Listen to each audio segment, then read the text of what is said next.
I've just gone out of the cinema and I've just seen Fisherman's Friends 1 and All, which is the sequel to the 2019 movie, which you might see a card up here if you want to check out that review. It was my 9th ever video on the channel from nearly 4 years ago. Anyway, how does this sequel hold up to that original movie? Well, stick around and let's find out.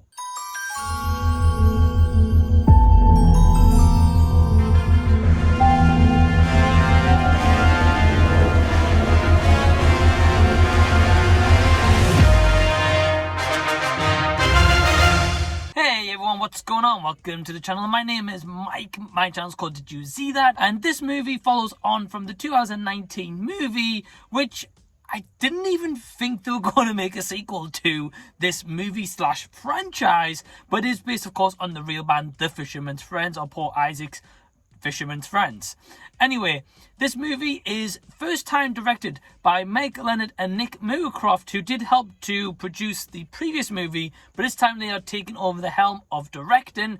And essentially the plot of this movie, don't listen to Google because it's completely wrong, but it's essentially around the band and how they're getting on since that first original movie. And then also in the meantime, they're trying to release their second studio album, but there's a couple of things that's going wrong, a couple of things going in within the band where there's fallouts. There's a lot of the band members trying to find their own paths, and it's all about how they're trying to come together to get their second album released, while also trying to take the stage at Glastonbury. That's the best way I can sum up this movie. So, going to be honest with you, the first movie I actually enjoyed. I remember walking out the cinema, not really knowing much about it whatsoever, and actually really enjoyed it. It was a kind of nice, heartwarming, feel-good kind of comedy and a nice movie overall, and really kind of gave me some exposure to the band, The Fisherman's Friends.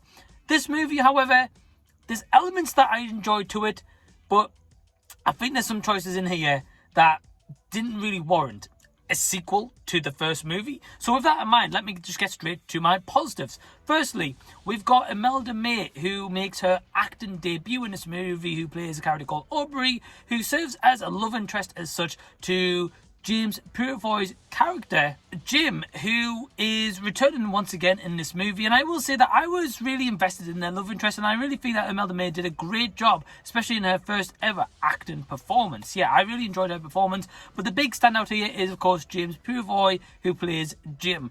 He was fantastic in the first movie, and this movie is absolutely no different. He's definitely a flawed character, definitely a character that is also suffering through a lot of pain and a lot of heartache, and got a lot of stuff going on.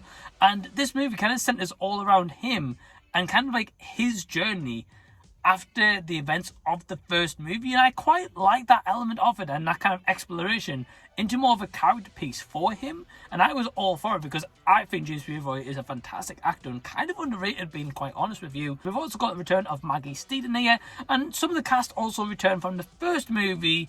However, I will also say that I enjoyed elements of the cinematography here, of course, shining the light on Cornwall, as it should. I believe it was shot in Cornwall anyway, if not, certainly made it to feel like it was shot in Cornwall. I like the shots where even James Purefoy's character Jim's out on the boat in the sea. It makes it very realistic. It makes it feel like this kind of seaside-ish town. At least that's the vibe that I got from this movie anyway. And yeah, I just really enjoyed that atmosphere and kind of being so back into it again. What I will say was I was a little bit hesitant going into this movie because if you watch the trailer on YouTube, the full trailer that is, there's a lot of things in here I was thinking, right, well that kind of spoils this whole movie, or I know exactly how this movie's going to play out.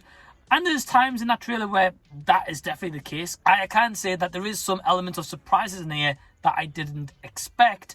And overall, like, the acting all round was pretty good. Like, I can't say anyone gave a bad performance or anything because they didn't. And I will say that I found myself really enjoying the movie in terms of, like, the music also. And there was times where I also had some laughs in here that I didn't expect. So I will say that the movie worked in certain elements, and I can certainly praise it for that. Unfortunately, I'm going to go in terms of my negatives because I will admit that I don't think this second out and one and all is better than the first movie, and it's simply because of a couple of reasons. Firstly, we get a side character who's involved with the Universal Music label. I didn't care for this character whatsoever. It kind of felt like the kind of character from our first movie who we focus on, who has a love interest.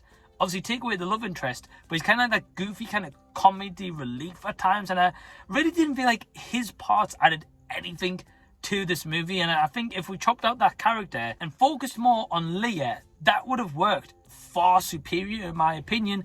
And also, it's a big kind of spoiler, so I'm not going to go into it, but what I am going to say is they do something with a certain character and a decision kind of made from the first movie, and I think it was the complete wrong decision to do. And I get why it was there. It was definitely add to emotions, and at times, yeah, I definitely felt more emotional for Jim's character, but I think in the long run, they shouldn't have had that character in this movie. And again, I can't say anything without spoilers, so I don't want to, but I just feel like it was just kind of a little bit of a cop-out as such to have that character there.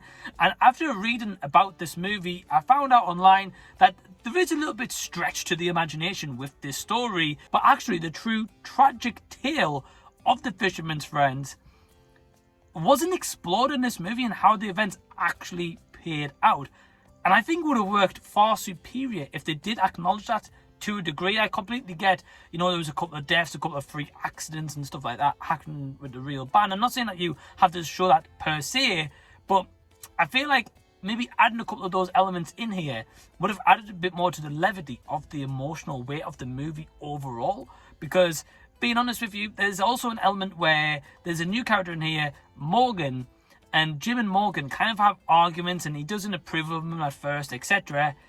But throughout the movie and how that kind of plays out, I didn't really like the full ending payoff of what they did with that. They kind of didn't acknowledge it as the movie goes on. And yeah, I just feel like this movie, in a sense, I can say I enjoyed it. I came out with a smile on my face, found myself having a couple of chuckles, but I don't think it's necessarily a sequel that was very much needed. So my overall score for Fisherman's Friends, one and all, is a 6 out of 10. So have you seen Fisherman's Friends, one and all? Are you going to go check out this movie? Please leave any and all comments down below. If you've enjoyed the review, please give it a big thumbs up and also subscribe to the channel if you already haven't. And also, did you know that I'm on Patreon? Yeah, that's right. For only £2 per month, pretty much cheaper than maybe a morning coffee in some places, you get access to early videos, you get to know my release schedules, you get a shout out on all my videos, you also get a say in what videos you'd like to see on the channel, and so much more coming very soon. And I want to give a special thank you to all my awesome patrons, who is Adam at What the Gym, got Elliot from IMO Reviews,